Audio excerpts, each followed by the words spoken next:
Hey, Janie, we missed you at the Big Kahuna last night. How come you weren't there? Oh, I just hung out at home. I did some reading. And I caught this fascinating documentary on cable called Female Circumcision. Have you ever heard of that? Female circumcision? No, not unless you mean like female genital mutilation. Yeah, they also call it female genital cutting. Oh, yeah, that sounds absolutely barbaric. Yeah, it really was.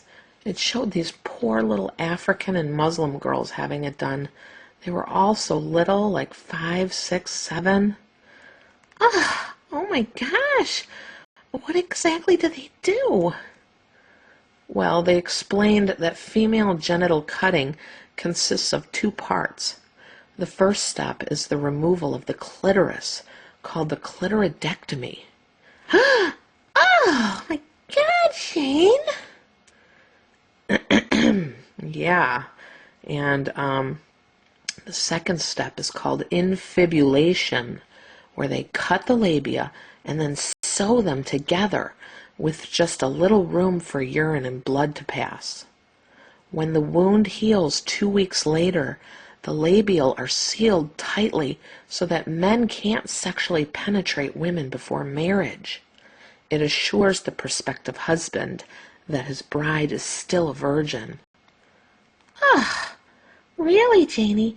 I think you should have come to the Big Kahuna with us. Sorry I missed all the fun. Anyway, then the labial adhesions are broken or cut open at marriage. Isn't that horrific? Yeah. And did you know there's a lot of people here in the United States that think male circumcision is just as unethical and wrong as female circumcision? What do you think? Huh? Nah, no, you know what? That kind of makes me angry, actually. How can anyone even make that kind of comparison? Female genital mutilation sounds way more severe and damaging. Nope, they're just not the same. How do they even make a case for that? Well, they say that female genital cutting is similar to male genital cutting because there's cutting and tissue removal involved in both situations, and that the cutting and tissue removal is done on the genitals of minors in both situations. They also claim that genital modifications made on any healthy, normal child, regardless of the child's age or sex, is similar and wrong. And they state that because parents in both situations make the decision for the child, that this is similar and makes both types of procedures wrong. You almost done, Janie? Yeah, and apparently genital tissue is erogenous on both boys and girls. So they say that removing erogenous genital tissue on either a little girl or a little boy, regardless of the extent to which it is done or the level of severity, makes them both similar and wrong. And lastly, they state that in both cases, complications can and do arise, including death. What do you think? Well, that may all be well and true, but I don't buy it. My boyfriend's circumcised and he seems just fine, and I have 0 problems with it. Besides, everyone knows that male circumcision is just cleaner and healthier. It looks much better, and most importantly, it's based on important traditions and customs. Wow! Did you know that's exactly how they justify female genital cutting in the documentary? What a weird coincidence.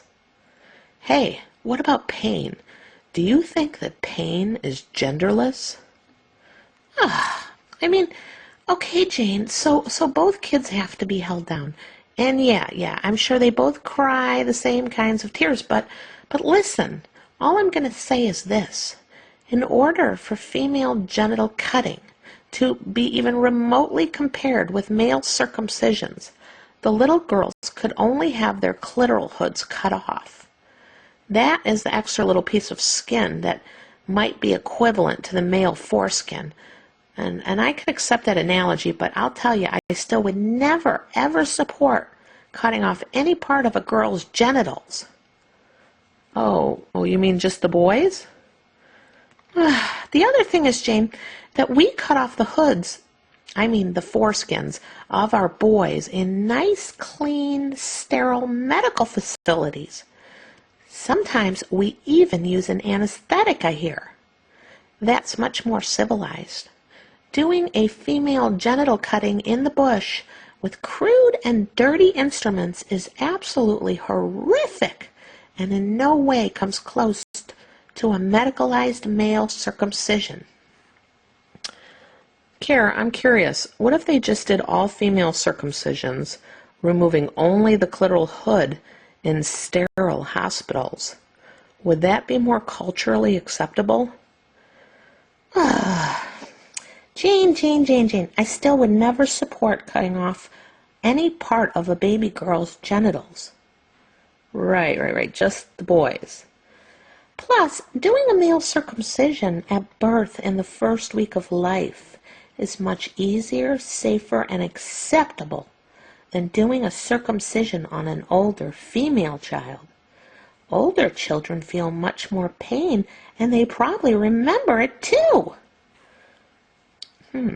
So, are you saying that just because you don't remember something, that it makes it okay?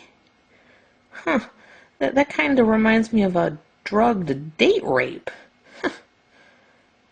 Listen, girlfriend, I just would never support cutting anything off of a girl in that area. It's just not okay to do it on little girls. Well, why are the human rights of girls more important than the human rights of boys?